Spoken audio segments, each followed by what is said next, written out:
Tuan-puan dimati Allah sekalian, saya nak berkongsi satu kisah. Satu kisah yang sangat indah, iaitu kisah perlumbaan sedekah Umar bin Khattab dan Abu Bakar. Umar bin Khattab radhiyallahu berkata, suatu ketika Rasulullah sallallahu alaihi wasallam menyuruh kami agar berinfak di jalan Allah. Kebetulan ketika itu ada sikit harta pada saya. Suatu ketika Rasulullah sallallahu alaihi wasallam menyuruh kami agar berinfak di jalan Allah. Kebetulan ketika itu ada sedikit harta pada saya. Maka saya berkata di dalam hati, saat ini aku memiliki harta. Jika suatu saat aku dapat melebihi Abu Bakar, maka inilah saatnya. Masya Allah. Waktu ni tuan-puan dimati Allah sekalian, ini cerita daripada Umar Al-Khattab. Sayyidina Umar berkata, satu ketika Rasulullah menyuruh kami akan berinfak di jalan Allah.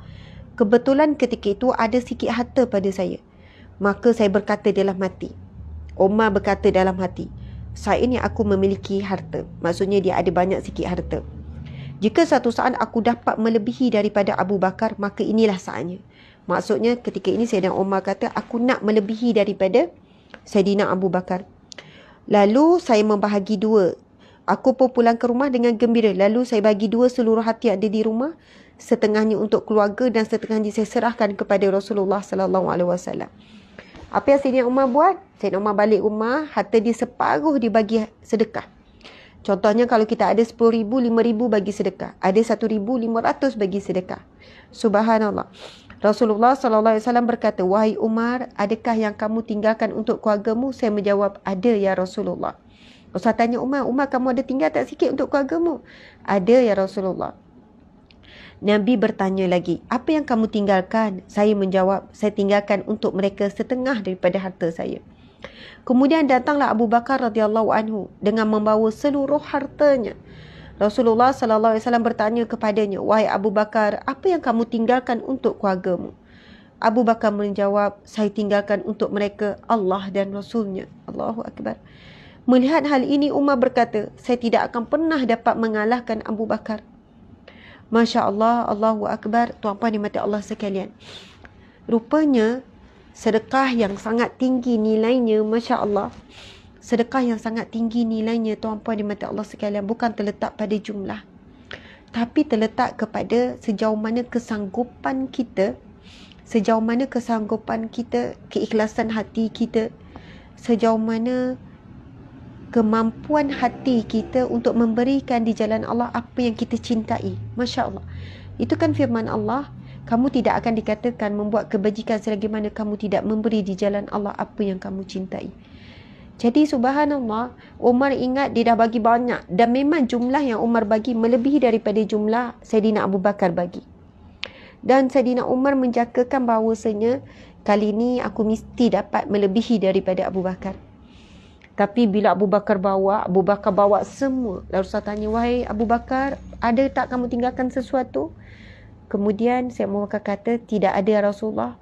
Habis tu kamu tinggalkan apa? Aku tinggalkan Allah dan Rasulnya kepada ahli keluargaku. Subhanallah, itulah kehebatan dan kemuliaan Sayyidina Abu Bakar radhiyallahu anhu. Masya Allah. Tuan-puan dimati Allah sekalian, saya nak berkongsi kisah seterusnya, iaitu kisah daripada sahabat Nabi juga, iaitu Sayyidina Uthman bin Affan. Sewaktu Rasulullah sampai di Madinah, tidak ada air bersih untuk diminum kecuali daripada sebuah telaga. Rasulullah sallallahu alaihi wasallam bersabda, tapi telaga ini, tuan-puan sekalian, dimiliki oleh orang Yahudi. Sewaktu Rasulullah sampai di Madinah, tidak ada air bersih melainkan daripada sebuah telaga. Dan telaga ini, Masya Allah, tak pedik, sekejap je. Nanti kan, tolong minta Ustaz buka video, ready video Perkampungan Hijrah. Dan telaga ini adalah milik Yahudi. Okey, lalu Nabi bersabda, sesiapa yang membeli telaga Ar-Rumah ini dan mewakafkan airnya kepada orang Islam, dia akan diberikan pahala berdasarkan setiap timba air yang disedekahkan itu, dan kelak dia akan meminum air di dalam syurga. Menurut riwayat Ibnu Abd al-Bar dalam Al-Isti'abad, Sayyidina Uthman bin Affan telah menawarkan untuk membeli telaga itu. Tetapi sebaliknya, Yahudi tersebut bersetuju untuk menjual separuh daripadanya sahaja. Giliran untuk ambil air secara berselang hari juga dipersetujui. Subhanallah. Saidina Osman bin Affan bila dengar Nabi kata, siapa yang membeli telaga Arumah, telaga yang menjadi bekalan air kepada penduduk Madinah ni, yang dimiliki oleh Yahudi ni, Nabi kata siapa yang beli telaga ini dan mewakafkan airnya kepada orang-orang Islam, dia akan diberi pahala berdasarkan air timba, dan kelak dia akan meminum air di dalam syurga. Bila Saidina Osman dengar, Saidina Osman terus pergi berjumpa dengan siapa? Terus pergi berjumpa dengan Yahudi tersebut untuk membeli telaga. Tapi orang Yahudi ini dia bijak, dia fikir dia bijak. Dia kata, oh bagus juga ni, kan? Saidina Osman nak beli telaga, maka Yahudi fikir kalau macam tu tak apa, aku tak akan jual sepenuhnya, kita bahagi dua. Jadi orang Yahudi ni hanya menjual separuh. Dia kata dan kita bagilah hari ni hari saya, hari esok ni.